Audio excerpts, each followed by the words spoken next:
Bapak,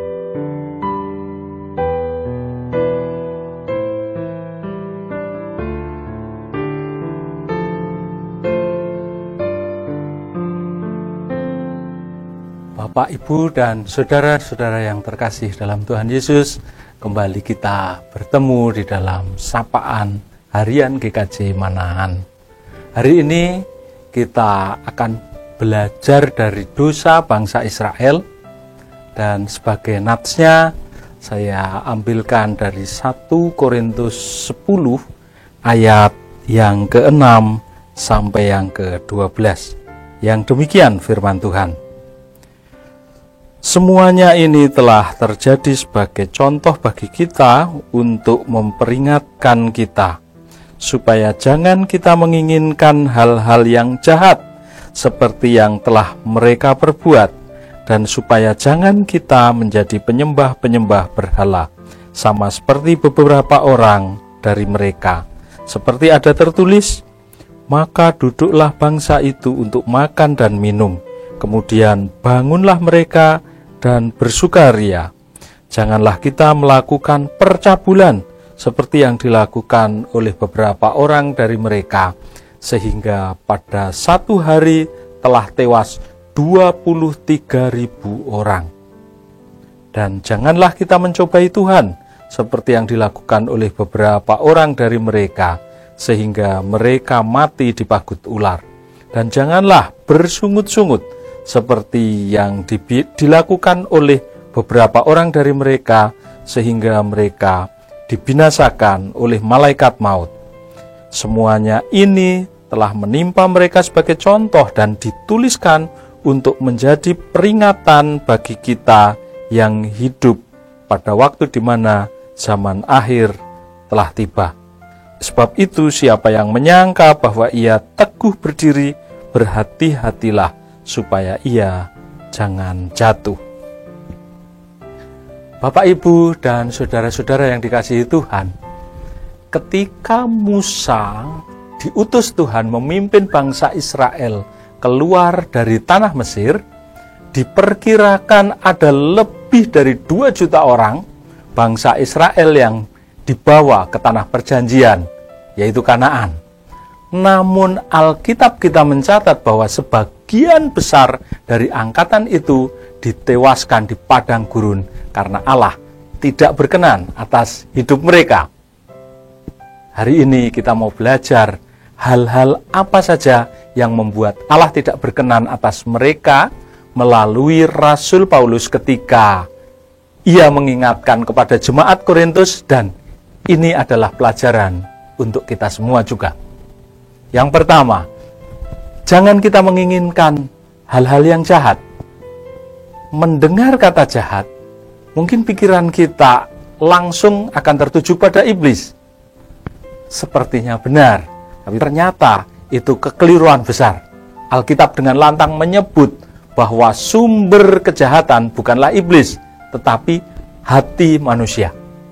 Iblis itu tahu setiap keinginan yang bisa berbuah dosa dalam hati kita.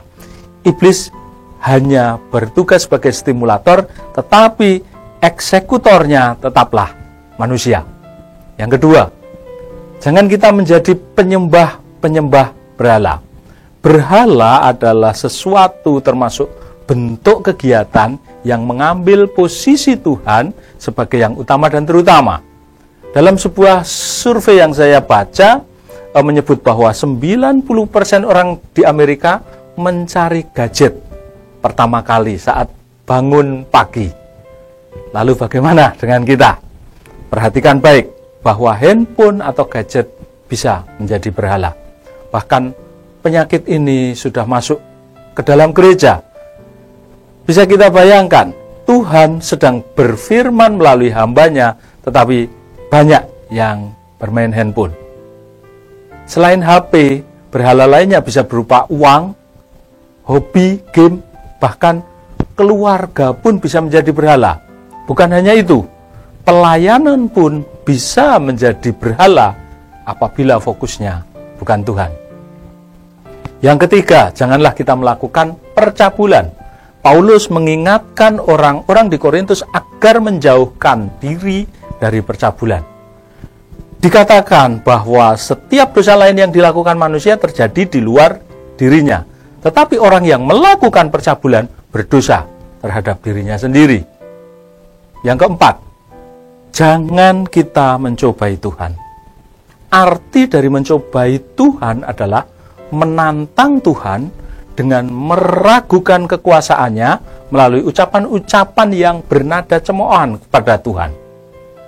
Hal ini disebabkan oleh hati yang bebal dan tidak percaya kepada Tuhan. Dan bangsa Israel berulang kali tidak menjaga mulutnya dari berbuat dosa ini. Mereka terpancing dengan situasi sulit atau keadaan lainnya sehingga mereka berkata, "Mengapa kamu memimpin kami keluar dari Mesir, supaya kami mati di padang gurun ini? Sebab di sini tidak ada roti dan tidak ada air. Dan akan makanan hambar ini kami telah muak." Padahal Tuhan merancangkan sebuah rancangan yang indah untuk bangsa Israel, yaitu masuk dalam negeri yang penuh dengan susu dan madu, Kanaan. Sayangnya, banyak di antara mereka yang mati karena dosa ini. Yang kelima, jangan bersungut-sungut. Satu ketika, bangsa Israel komplain kepada Tuhan karena mereka beranggapan Tuhan hanya ingin membunuh mereka di padang gurun. Saat itu juga Tuhan melakukan tepat seperti yang mereka katakan. Yang berumur di atas 20 tahun tewas di padang gurun dan tidak menikmati tanah perjanjian. Bapak, Ibu, dan saudara-saudara, hari ini kita diingatkan bahwa setiap dosa memiliki konsekuensi atau akibat, yaitu menjauhkan manusia dari Allah, bahkan rusak dan terpisahnya relasi antara manusia dengan Allah. Tapi kabar baiknya adalah Allah yang penuh kasih telah berinisiatif mengutus anaknya yang tunggal, yaitu Yesus Kristus, yang telah mati dan bangkit untuk menebus dosa-dosa manusia. Seharusnya kita yang dihukum di kayu salib karena pelanggaran kita, tetapi Tuhan Yesus telah menanggungnya. Kalau saat ini kita hidup, itu hanya oleh kasih dan anugerah Tuhan.